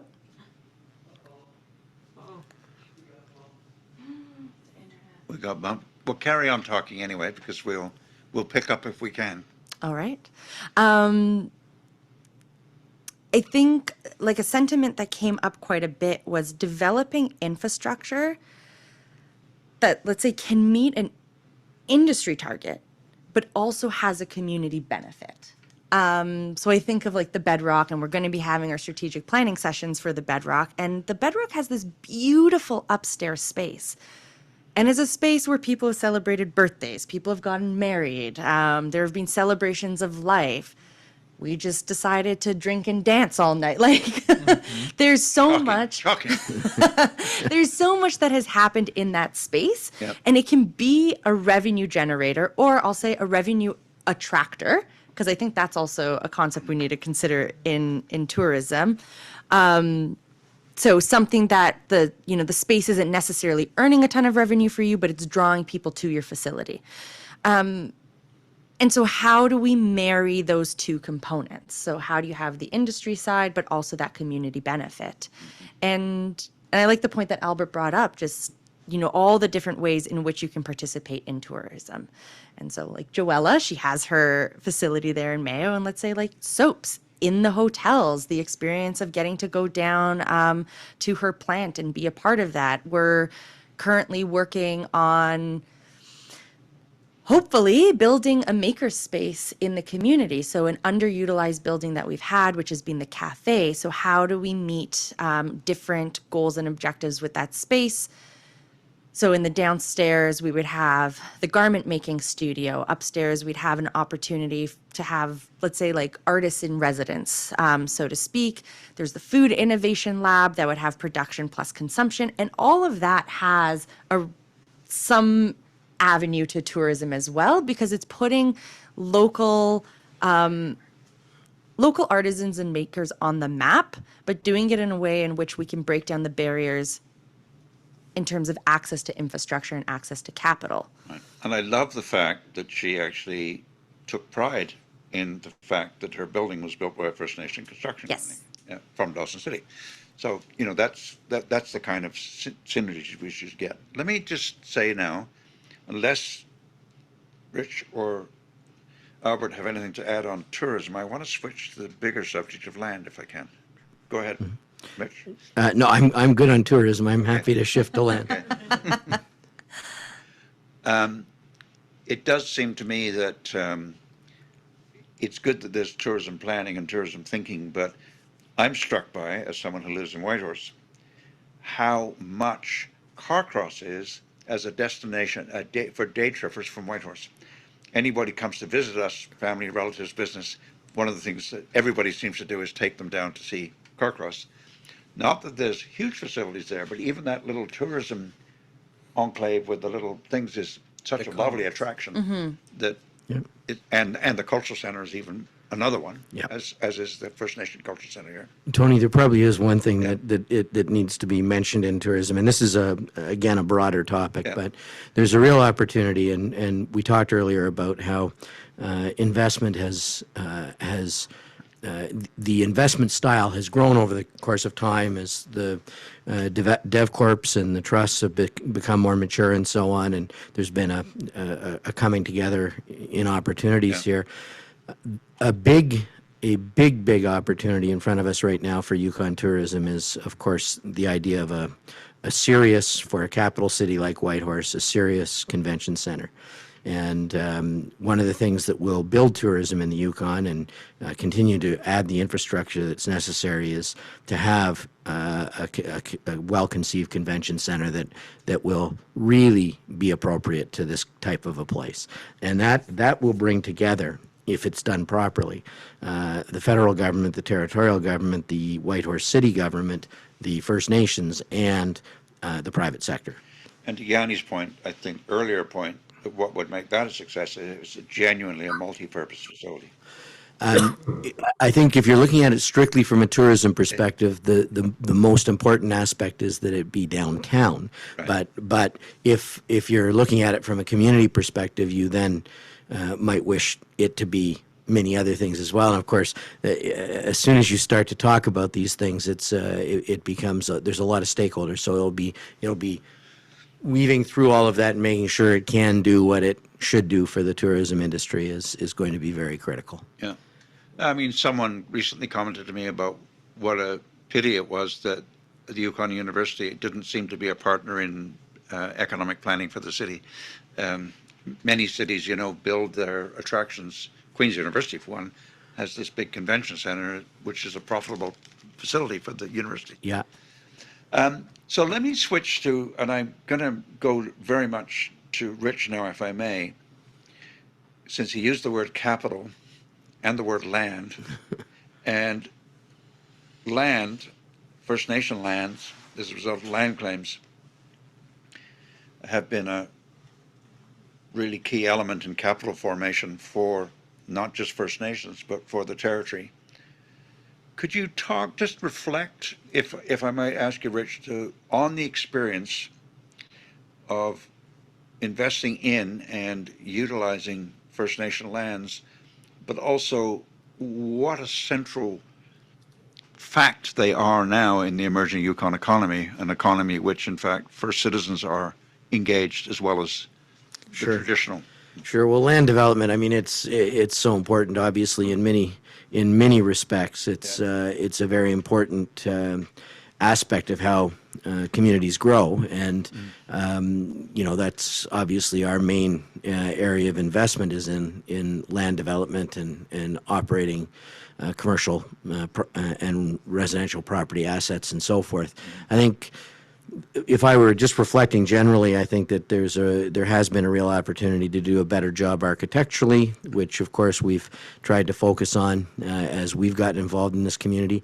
I think the First Nations themselves have been working a lot on what they do with the lands that they own in different categories and how they make those assets productive and continue to retain the ownership of them and so on. And I think that we're seeing some interesting things being done with land leases and so on. That's I think that as more and more of that happens, I think the First Nations in general will play a much bigger role going forward in what happens here in respect to developing up those lands. And the Quinlan Dunn project over to the north of us here is a great example of that. I think that land is, in one sense, Tony, land's easy because it's one of the easier investments to get involved in. It has value. It's got a well-defined value. There's a market for it. There's you build buildings. They have a long life. They aren't human resource dependent, so they're easy to. It's an easy investment to make, and for people who are trying to preserve capital and build wealth for their citizens long term, obviously owning the land assets and the building assets has got to be a critical component of any First Nation portfolio because of the nature of that. Hotels are a great example of something that kind of bridges from that and allows them to both have that land value, building value, and also have a human resource engagement. So it's kind of a hybrid, but land in and of itself probably plays a pretty important role in long-term asset portfolios for the First Nations up here. Mm-hmm. So I'll come to you in a second, if I may, Yanni, and if you want to get into that conversation. Sure. The land obviously has value, profoundly important value for First Citizens beyond just money. Sure. But top of mind, what kind of dollar value might we impute in 2022 to the 41,000 square kilometers of land that First Nations settled in the land claim back in the late 80s and early 90s? Yeah, well, it would be pretty significant now, wouldn't it? It would. I wouldn't hazard a guess on that, Tony, because there's such a diversity of that land base. But I'll say this: land has done nothing but go. Even though there's lots of it up here, land has simply continued to increase in value consistently since we've been involved in the Yukon in the early 2000s. It's even though there's lots of it, it certainly has a significant asset value. Mm-hmm. And places like Carcross Tagish are doing some deep thinking about what governing lands and land management means, and there are no doubt Indigenous people who worry about the commodification of land. But, Yanni, do you have anything you would like to, thoughts you might express? On the land piece specifically, I mean, it's hard to talk about the value in economic terms, especially since land use planning hasn't been completed across the territory. And I think that has to be a precursor. Well, it's also a requirement of Chapter 22. Yes. That has to be done. And I think also, I mean, I don't have to get into it, but how we approach land use planning and what does that process look like, because that will greatly determine what the outcomes are. Okay. Right. So is it land use planning that's happening from an indigenous worldview and lens, or is it land use planning that's happening from the lens of ticking a box? And I hope it's the former, not the latter. But, you know, there are so many different considerations that land use planning will take in. And I think only once that's done will we start to get a fuller picture of what are all the opportunities and what are all the realities that we can work towards. And I'm kind of happy that it got brought up in this kind of conversation, because I feel often land use planning is spoken about zoning or mining. Yeah. It's very much geared towards resource development type conversations. And we all use the land in many different ways, and we need to consider what all those different components are. So since you're an expert in this field, and you have just in passing made a critique of the land use planning that is going on, let me ask you, because this is useful, how ought we to be doing land use planning, and how, if we were doing it properly, might it truly reflect the partnership with First Nations and not simply seeing it as an opportunity to monetize? I don't think I have the answer for that. So what are the questions you would ask in trying to answer that? Well, one, who was at the table in designing the process? Mm-hmm. I don't want to say having intention setting meetings, but I think oftentimes approach to land use planning or community planning or whatever it may be is that the plan is the tangible outcome and the end goal, and it's not considered a living document or an ongoing relationship. Okay. Just because you finished a land use plan does not mean that it doesn't have to be consistently updated and things like that. So I think trying to find a way in which we can design the process so that it is constantly living and breathing and adapting with communities and with people and with nations, I think is key. So let me ask you a question. Mm-hmm. Chapter 22 question. One of the central recommendations of Chapter 22 was there should be a Council on the Economy and the Environment. Yeah, where did that go? I don't have an answer to that question, though I do, well. Sorry. That proposed that business community, the chambers of commerce, including the chambers of mines, would have 1/4 of the seats on a 12-person body. Mm-hmm. That First Nations would have 1/4 of the seats. Working people through their unions would have 1/4, and as would the environmental organizations. And that was deliberately intended following the great Norwegian idea of sustainability, mm-hmm. Of balancing economic and environment, that we would have not as a regulatory body, not as a decision-making body, but as an opportunity, a citizens' assembly, to try and create a consensus on some of the big questions about economic planning, which that was supposed to play a role in, mm-hmm. regional economic planning, periodic reviews of implementation, none of which has happened 30 years after the fact. Is the Council on the Economy and the Environment a potential instrument for having a kind of discussion about land use planning in future from your point of view? I used the word potential, didn't say. I think it could be a potential avenue or body, but perhaps not the only body.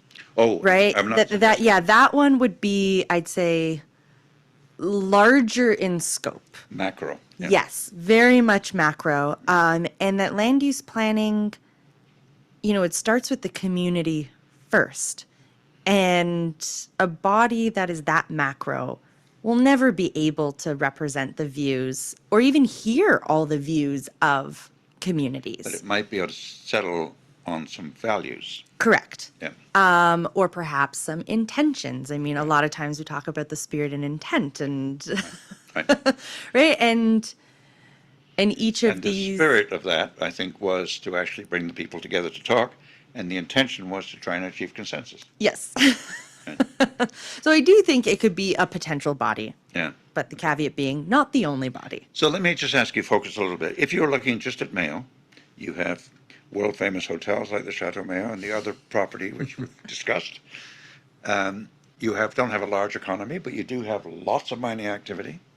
You have very significant First Nation communities, we'd argue, because the Northern Shoshone neighbors are probably part of that world. How would you proceed with land use planning in just that area? I'm not saying as if you were a boss, but how would you begin to who would you bring to the table, to answer your question, who would you bring to the table, and how would you craft the agenda? Oh, Tony, you're really putting me on the spot. Well, that's why you're here, your brilliance and your Harvard professorship and your... I really think that comes from, it starts with the community and Yeah. consensus from the community on who they want to bring to the table. Okay. And, NND and other nations are working through that process. But yeah, it has to be in the vision of the people that live and use those spaces. So I don't have the answer on who I would bring to the table, but I definitely have the answer on who I would go to determine who should be at the table. Well, let me ask you and Albert, because you both have experience in this area. There's been silver mining going on there for the best part of 100 years. Would silver miners be welcome at the table?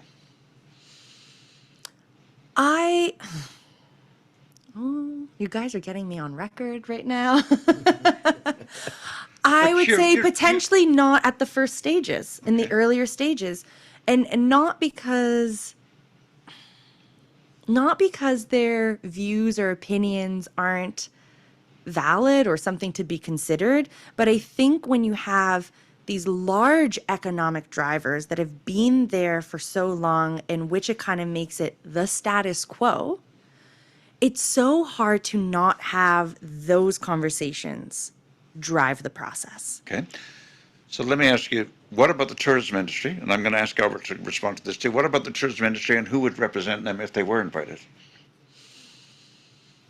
Well, I feel on the Mayo level, we do have the Silver Trail Chamber of Commerce and Tourism Association, and that entity, thanks to, I think, Ann Leckie's charge mostly, was able to, sign MOUs between the chamber and the nation. And I don't know how many of the other local chambers or even the chambers here in Whitehorse have those types of relationships with the nation, and also including so many other stakeholders. So the bylaws were written in a way in which all of those stakeholders have a seat at the table in those conversations. So I think on that local level, to use one body as an example, that community chamber has done a lot to try to get representation at a more centralized table. Now, there are so many that aren't at that table, and we have identified as the executive for that chamber that more needs to be done. There needs to be more NND representation. There needs to be more youth representation, more entrepreneur representation that operates in certain sectors, right? Because we are finding that it's very either accommodations focused or mining focused, and there isn't much representation from others that are either participating directly in tourism or adjacent to tourism. I'm going to go to Albert, but one thing I discovered in the 1980s when you're doing these kind of consultative process, you can tell it's working if groups that weren't originally invited start demanding to be included. And it gets bigger and bigger. Well, that's actually a good thing. Albert. So, participation in the land use planning. Well, you need to keep. Well, I'm only going to talk about the Mayo area. Definitely the First Nation and municipal government. You need to talk to the residents. Now, who represents them, I don't know, but there are a number of NGOs like the Mayo Renewable Resource Council, the I can't think of the name, the Peel Watershed Committee. Is that still going on? I'm not too sure, actually. So there are different NGOs. maybe not specific mining companies, because they come and they go. But maybe the mining sector, a representative from the mining sector, maybe a representative from the tourism sector, a representative from the business sector, because there are a number of small businesses within Mayo, and they have invested there. They need to be represented. Okay. I think how